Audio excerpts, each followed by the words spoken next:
Good evening. My name is Mark Skorka. I'm president of Opera America, and it is a pleasure to see so many people here for what is the final event in our On Stage at the Opera Center series for the 2018-19 season. So I'm slightly wistful as I welcome you to what is the last program before next year's lineup, which I promise you is shaping up to be very, very exciting. I'd also like to greet the audience that's watching on live stream. We love having you with us. And this program, Creators in Concert, is a really important reflection of Opera America's decades-long commitment to new work. In the 1980s, productions of American opera were few and far between. And a lot of thinkers from Opera America, the National Endowment for the Arts, and some other agencies really thought we need to intervene. We need to encourage companies to produce more new work. So since that time, over the last 30 years, Opera America has invested a little over $15 million in grants to support the creation and production of new work. Thank you. Thank you. And some of those dollars are yours. We're about to celebrate our 50th anniversary in the year 2020, so we've been doing a lot of reflection on how American opera has progressed in the half-century since 1970. 70% of our opera companies today have been established since 1970. And almost all of what we know as the American opera repertoire has been created since 1970, much of it, frankly, in the last 25 years. So we are really focusing on new work creation, and it is a pleasure in our Creators in Concert series to bring you the sounds and the voices of some of the most important creators today. Paul Moravec is one of them. We're going to hear, as you'll see, 3 of his works, an oratorio and 2 operas, The Letter and The Shining. He's going to introduce those pieces, and then I'll come back and ask him a few questions about his creative process and what it was like for him to create his first opera for the Santa Fe Opera. So you're going to hear some great music, some good conversation, I hope, all of this in support of a thriving American opera scene. So without any further delay, please join me in welcoming Paul Moravec. Welcome. See you in a few minutes. Thank you.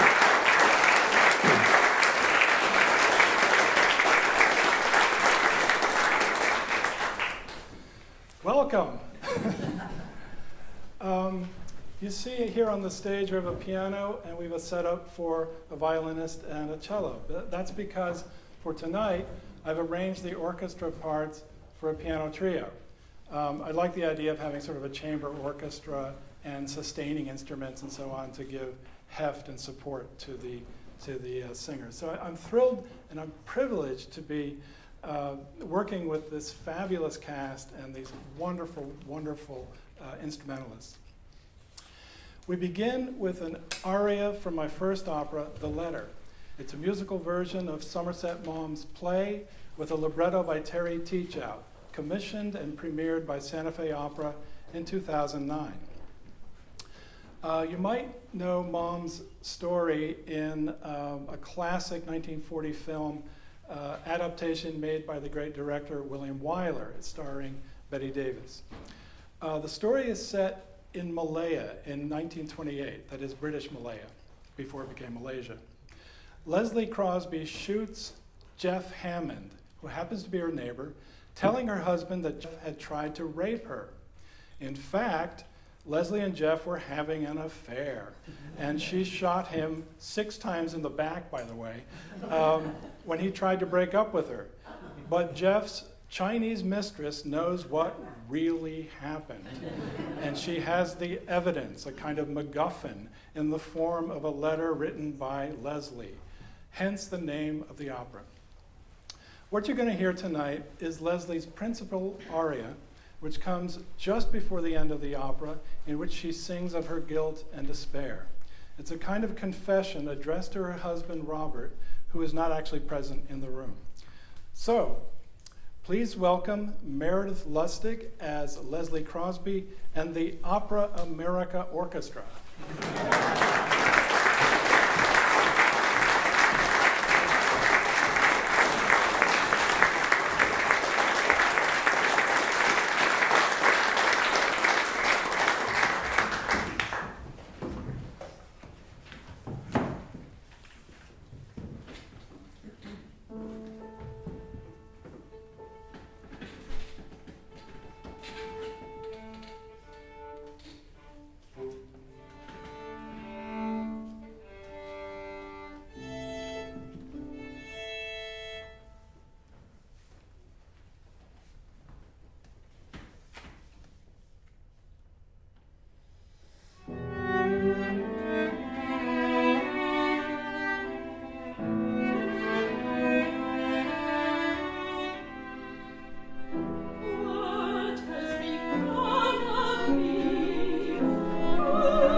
didn't look at me when you said it. You were so shy. I asked myself, could it be? Could this sunshine make me see?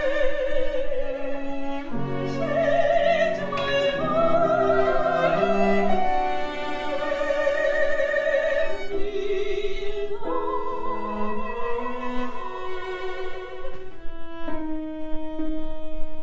At first I thought we were happy together in London, but you wanted more, Robert. You said you wanted to get away, Malaya. You said we're going to Malaya. I found the perfect job for me, a chance to change our lives forever.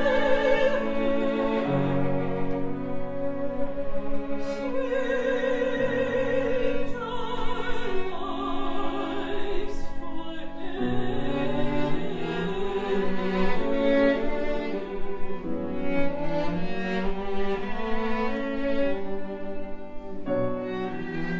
And so it did, and so it is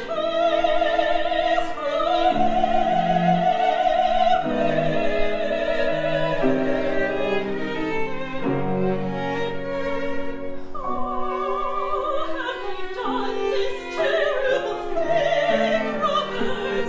My dear, I told you I loved you. Sorry. The woman you marry, the woman that will stay, is this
The Shining is an opera with a libretto by Mark Campbell, based on the novel by Stephen King. It was commissioned and premiered by Minnesota Opera in May 2016. It tells the story of an aspiring writer named Jack Torrance, his wife Wendy, and their 5-year-old son Danny. Jack takes a position as the off-season winter caretaker at the majestic Overlook Hotel in the Colorado Rockies and brings his family along with him. In the opening scene, Jack, Wendy, and little Danny are on their way to begin their winter residency when they get out of the car briefly to admire the Overlook Hotel from a distance.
beautiful hotel in the country. Very grand. A far cry from our digs in Boulder. Think of it. The three of us. Another chance, just The us. place I play. The chance we need. To To start start over. We'll bring a family again. a family again. Help Daddy with his reading. And snowball making. Isn't that right, Doc? Isn't that right? But instead of driving, upsy-daisy, you're gonna fly to the overlook. Jack, Isn't that right, Doc? Jack. Unless you fall!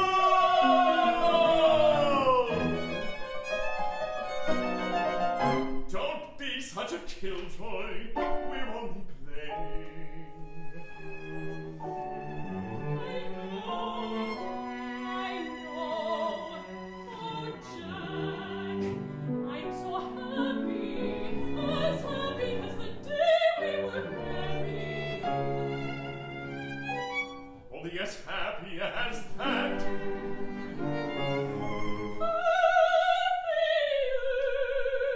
Me too. So it begins. A fresh start.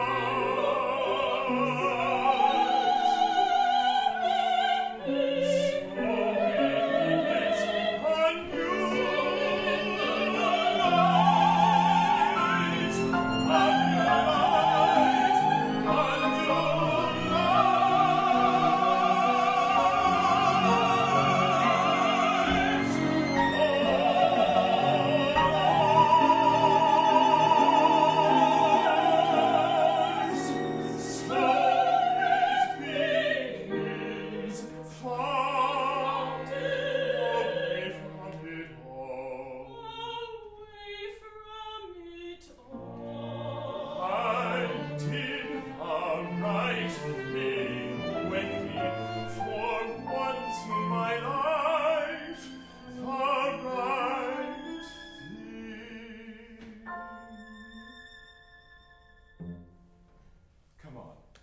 Let's go meet the boss.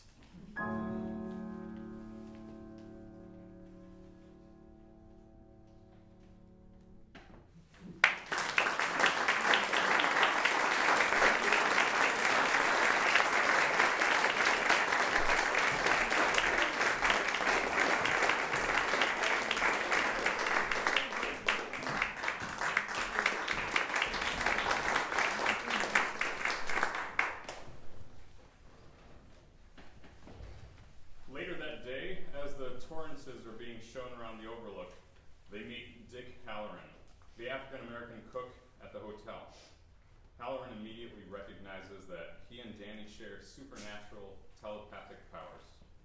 In this aria, alone with Danny, Halloran explains to the little boy the nature of what he calls the shining.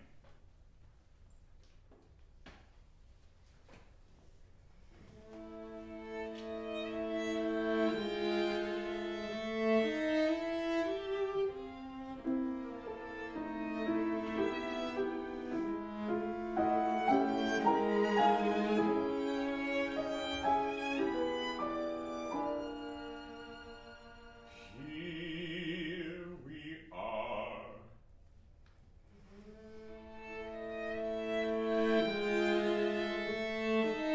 I want to tell you something, need to tell you, Doc, you're not alone, not alone. There's others out there like you, others with a neck the same as you, same as you.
tough as it is, remember to keep shining on,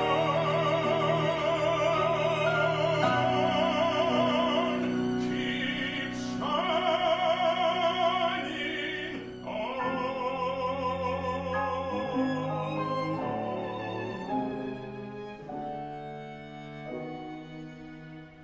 no matter what. Shine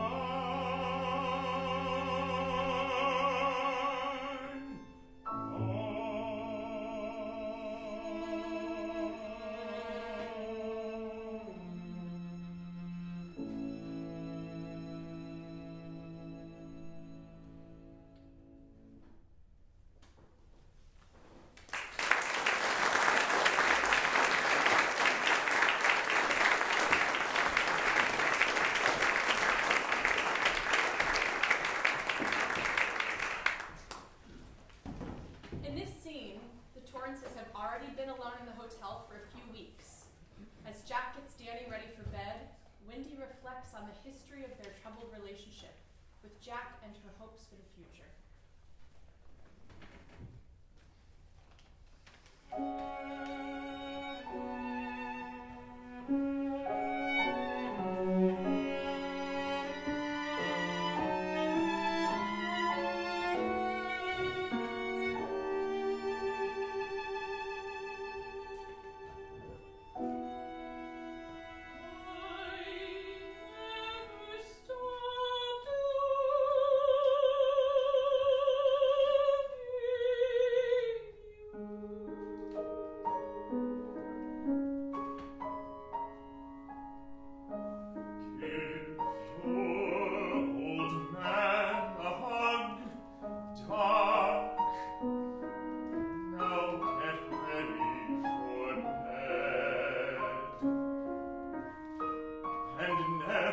Forget how much your father loves you.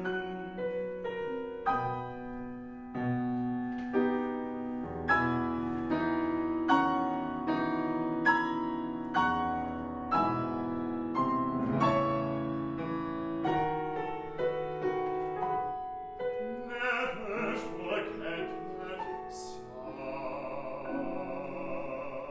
Oh,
and terrifying vision of the evil and violent history of the Overlook Hotel. In an effort to calm him down, my character Wendy sings a lullaby. As he listens, Jack has his own terrifying vision of the memory of his abusive father, Mark Torrance, putting him to bed as a child.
Summer, after the main action of the opera, after Jack's descent into madness, his attempts to kill Wendy and Danny, the destruction of the Overlook Hotel, and the death of Jack.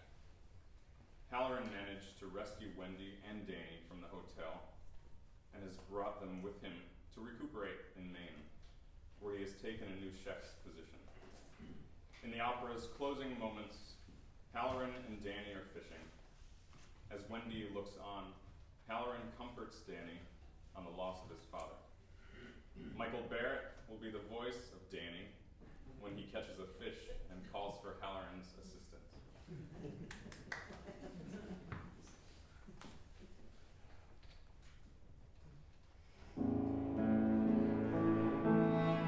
These woeful days will be over. These woeful, sorrowful, horrible days will be done.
helped nearly 800 slaves escape to freedom and who documented many of their lives in his memoir, The Underground Railroad Records, published in 1872. It was commissioned and premiered by the Oratorio Society of New York at Carnegie Hall last May. In this aria titled Rain, a fugitive slave hopes for a heavy downpour to aid in her escape northward.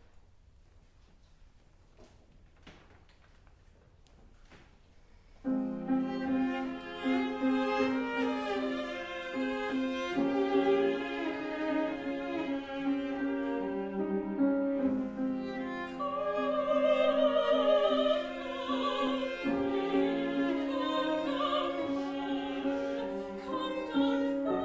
fast, come down,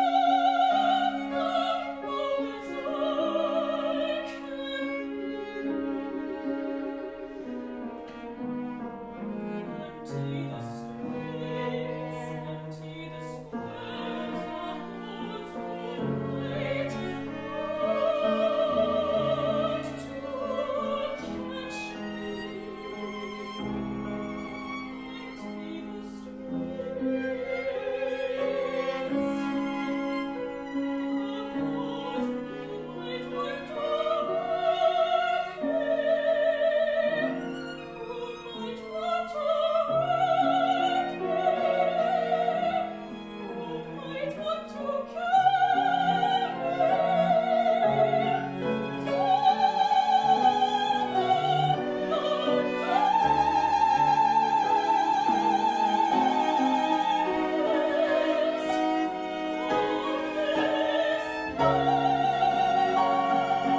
Paul, stay up here on stage. We're going to do a slight set change here. We already have our two, absolutely, we already have our two chairs out.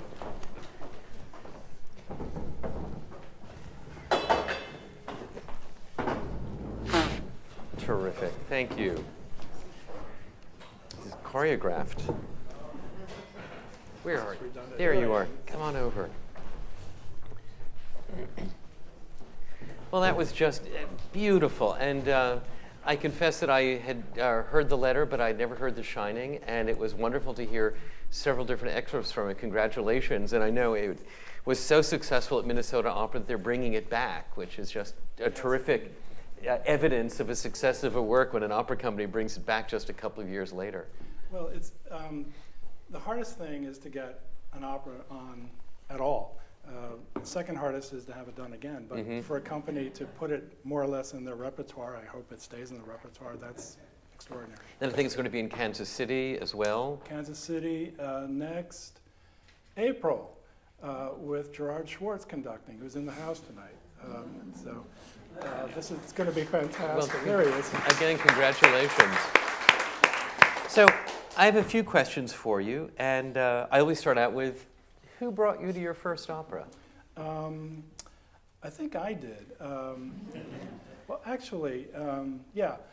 I was at Lawrenceville School in Lawrenceville in New Jersey, and I decided to take the bus in and go see Tosca, which at the Met, and I thought it was astounding, and I was gobsmacked. I just thought it was amazing.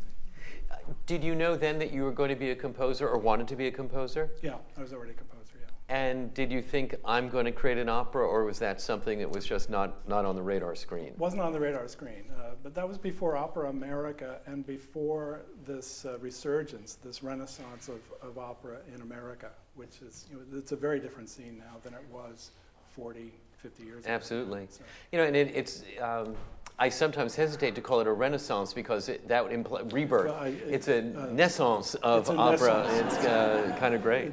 Now, you won the Prix de Rome, and the roster of incredible great composers is a long one who have won the Prix de Rome. How did this prize and how did the residency help you as an artist? Well, one thing it taught me was what it means to be an American, because it was the first time I'd been out of the United States. I was 25, and I realized,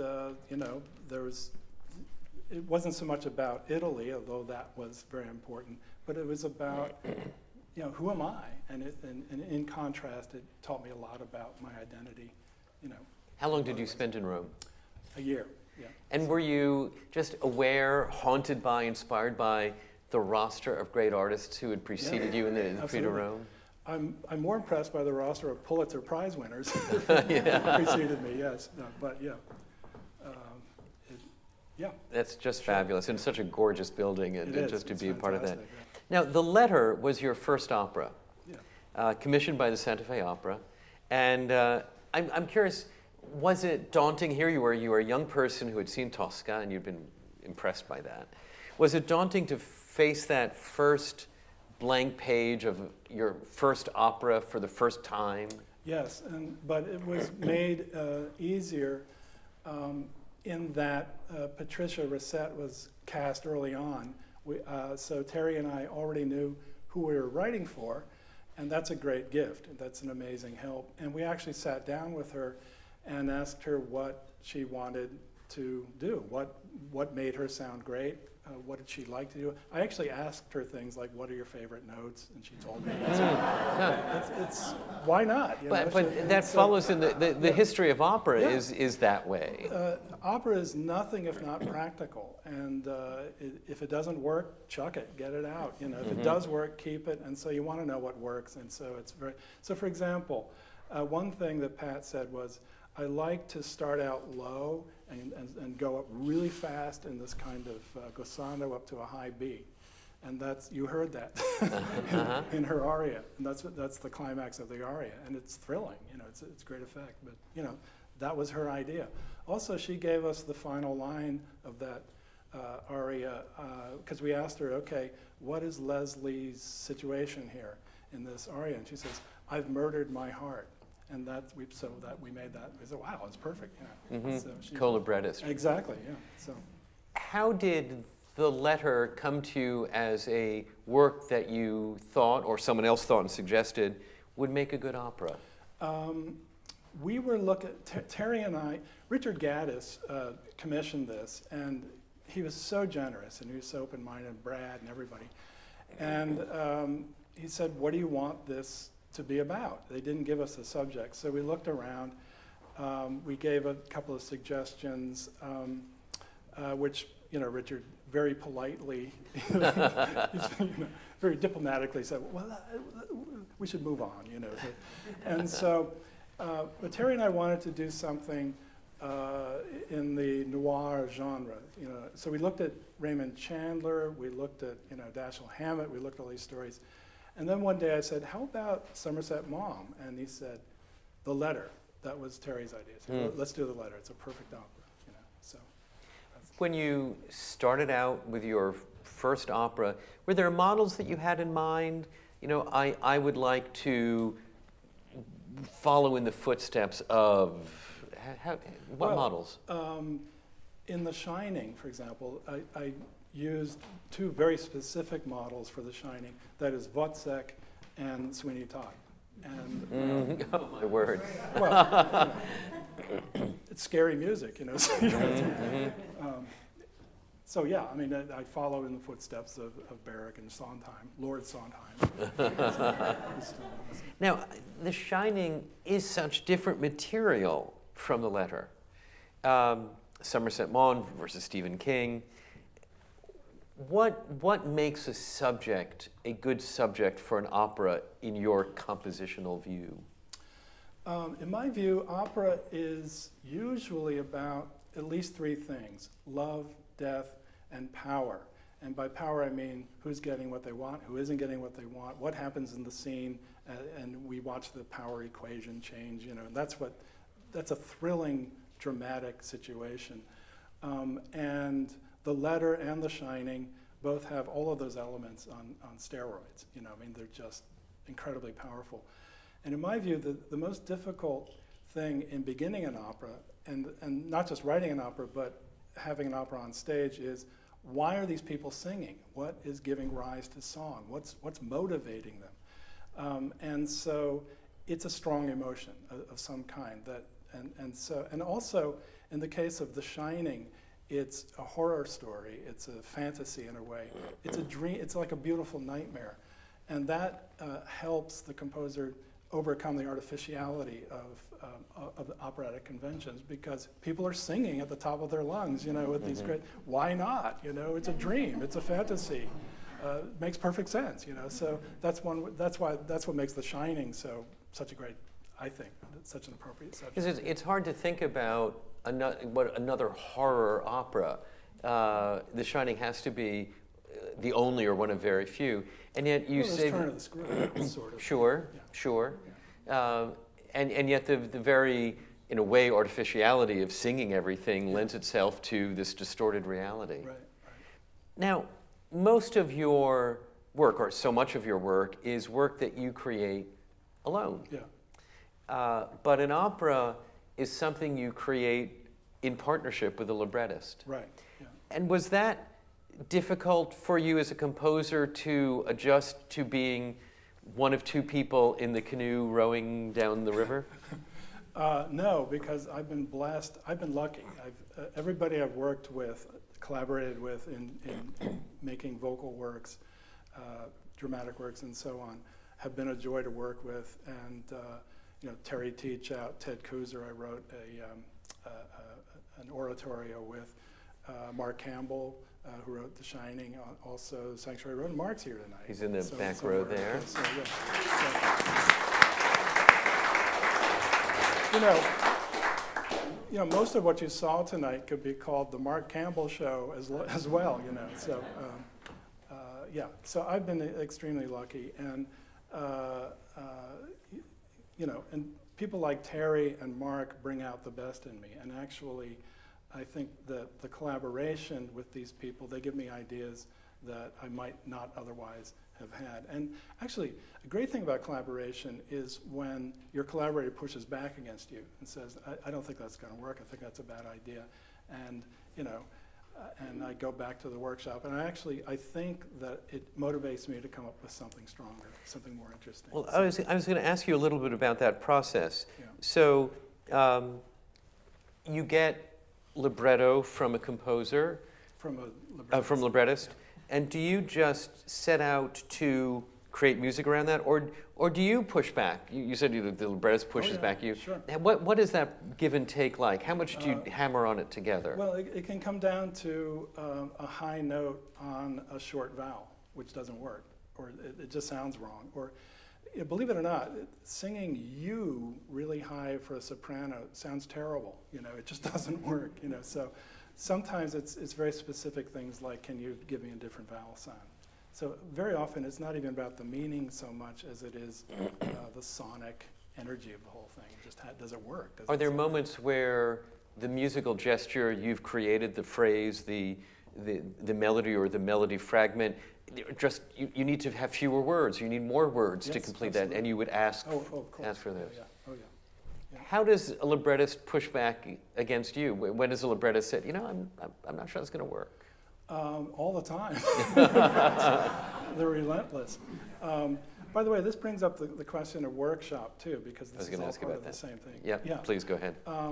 And some people use the phrase, they're afraid they're going to workshop a project to death, okay? Because they just do it, they overdo it, and then when it gets up on stage, it's overdone, it's roasted or something, So, but in my experience, especially with Minnesota Opera, they actually workshopped The Shining to life. They brought it to life. And we solved so many problems along the way. And by the way, when I went into the workshop process, which goes over several iterations over maybe a year or so, involving everybody, set designer, orchestra, everything. I said right off the bat, tell me if something isn't working. Just tell me. I have no ego about this, but I want to know if this works or not. Just be honest. And boy, were they ever. I asked for it and I got it, and I'm really glad that I did. It's painful, but it's all part of the process. And I can't say enough about the importance of workshops when they're done well. Did you have 1, 2, 3 workshops? Do you remember for The Shining? There were at least two major, workshops. First act, and then we went back and fixed it, and then both acts, and went back and fixed it, and then orchestral, which is astounding. And then you really know what you got, right. In terms of sound. You've got to have an orchestral workshop. Yeah. You say when workshops are done well, which implies they can be done poorly. Not in my experience, okay. but I'm sure it can happen. Yeah. So, yeah. Yeah. Well, how great that you had that wonderful experience. And we know Minnesota Opera to be really superb at that. Yeah, absolutely. Now, we had a little chat back in the green room about Terry, who referred to you some years ago, maybe some decades ago, as a new tonalist. Yeah. Composers who are neither embarrassed nor paralyzed by tradition, rather they accept it as a given. And you mentioned, again, back in the green room, that was written years ago and times have changed some. How have the times changed, and how were you a new tonalist and perhaps not now a new tonalist? Right. I think Terry wrote this. This is kind of inside baseball a little bit, but if you don't mind. Modernism, especially towards the end of the 20th century, really kind of went off the rails, and there's this expression that jumped the shark, which I like to say. And that is that in the early part of the 20th century, modernism seemed to me a natural response to cultural forces and what was going on in the world and so on. By the end of the 20th century, it had become kind of, it was exhausted. It had run out of gas. And we now live in this period that, for lack of a better word, we call postmodernism. But anyways, Terry was calling me a new tonalist maybe 30 years ago, when it was somewhat it was a little unusual. Mm-hmm. And certainly if you were in academia and so on, it was really unusual. But now it's not. I mean, and the things that Leonard Bernstein predicted in his Harvard lectures in 1975 have come to pass, you know, and you know, many decades later. And I think that this naissance of opera owes a lot to composers giving themselves permission to use the traditional tonal system as it has evolved since 1500 or so. I think that this wouldn't be happening unless without this change in style. And right now, there are really no. Every composer is a law unto him or herself. There aren't really any schools, as there were, you know, conflicting camps and anything. So people, the way I look at it is, techniques and styles are things that are in my toolbox as a composer. And when I'm working on something in the studio, I reach into my toolbox and I look around and I find the appropriate tool that will that can be deployed to solve that problem in that particular case, and so on. So my default setting is basically tonal, but a lot of my music isn't tonal at all. Like, for example, the second act of The Shining, when Jack starts to lose his mind, it becomes tonally unhinged, and I start using 12-tone rows and so on, and it becomes sort of atonal, you know. But which is a great technique for showing mental pathology. I'm not kidding. It works like dynamite. You know? It's like, Did you ever, as a young composer, just pursue modernism as your vocabulary and depart from it, or did it never really appeal to you? As I say, I use all techniques. So yes, it does appeal to me, and I pick and choose the techniques that I use. And I'm eclectic in that way. So yeah, I mean, there are lots of things about modernism that appeal to me. And but on the other hand, I'm basically a tonalist, and I'm glad that there's been a sea change, you know, in my life, in my mature life anyway. So, yeah. Now, you're a distinguished teacher. You have fantastic credentials in great institutions. Can you teach someone to compose? I think one of my students from Adelphi University is here. I see a hand in the back. Yes, here. You might. Don't ask him. He'll. Hi, Luke. Good to see you. Yes, you can teach the techniques, the craft of composition, but you can't teach somebody to be a composer, and you certainly can't teach inspiration. That's something that's mysterious and that comes out of the composer's personality and history and, you know, everything that makes him into a human being. It's, you know, that you cannot teach. But yes, you can teach counterpoint orchestration and so on. I wish people would do it more than they do these days. So you can teach technique. You can help them learn how to fix problems, but creating melody doesn't work. I can't teach that. No. Yeah, I mean, you know, this is. Can we talk? Can we talk about? I used to really look down on Puccini, you know, because of Schoenberg. He's a real composer. You know, it's like, and this is when I was in my 20s, and then you know. I already knew Tosca and so on, but I looked down on him because I thought, oh, it's too easy. You know, it's like it's facile. It's not. Yeah. I mean, the older I got, the more I realized how hard it is to do what Puccini achieved.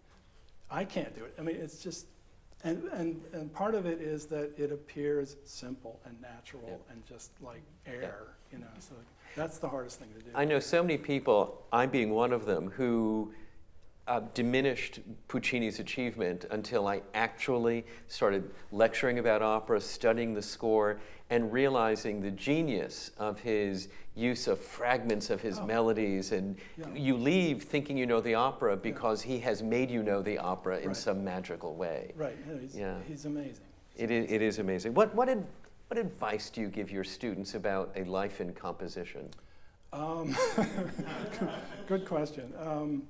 Well, I basically happily make my living principally as a teacher at Adelphi University, and I love it. And the nice thing about being a teacher is that it dovetails nicely with my mission as an artist. The mission of the artist and the mission of the teacher are somehow connected. They're related, and that is that we try to convey values to other people. As an artist, I teach. You know, it sounds patronizing to say that, but I teach by example. As a teacher, I teach by precept. That is, you know, here are the nuts and bolts of counterpoint and so on. And but you know, they're connected, and so. The reality of the situation is that it's hard to make a living as a composer, so I advise my students to always have something to support their habits with. It's just reality. So, you know. Any exciting projects on the drawing board right now? Yeah, Mark and I are right now working on our next oratorio. Sanctuary Road is about the Underground Railroad for Oratorio Society. You heard an excerpt. We're right now working on an oratorio about Ellis Island in 1921, which will be at Carnegie Hall next May with the Oratorio Society, Kent Tridal, and you know the whole shebang, soloist, chorus, orchestra, and so on. In a certain sense, this Ellis Island oratorio is to some extent a kind of sequel to Sanctuary Road, because it's about people in desperation, and you know, despairing and suffering, who travel to, you know, and to escape to go somewhere else, and so on. So. And I know Laura Lee's about to give me the hook, but I want to ask this. You decide to do an oratorio, not an opera. What's the decision matrix there of this is an oratorio, it's not an opera? Why oratorio? Oratorios are cheaper. It's true. You know, Opera's practical. Practical, yeah. I think, okay, the way I see it, and this is the way I see it. Opera, I think the rules of opera are much stricter, and you ignore what I regard as the working principles and rules of opera at your peril. Oratorio is a much more open-ended, it's a much freer kind of genre. It has embraced so many different forms and structures and so on. So you can take, I think you can take more chances with oratorio, and you can bend it to whatever you want. You know. Mm-hmm. Well, next May, we look forward to that very much. Yeah, come see it. We were supposed to do this program with Paul last year, but we were snowed out by a blizzard and had to postpone it to this year. We made sure we didn't schedule it in the winter for fear of another blizzard. We waited until a gloomy May 1st, but May 1st at least was without snow. And I can certainly say that chatting with you this year rather than last year is worth the wait. What a pleasure to hear the music and to hear from you.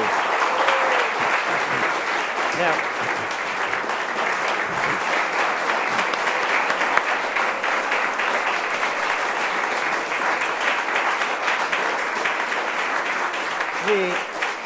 we invite you to join us in the lobby. We have some light refreshments, a little bit of wine. We have our guest of honor who will be in the lobby with us.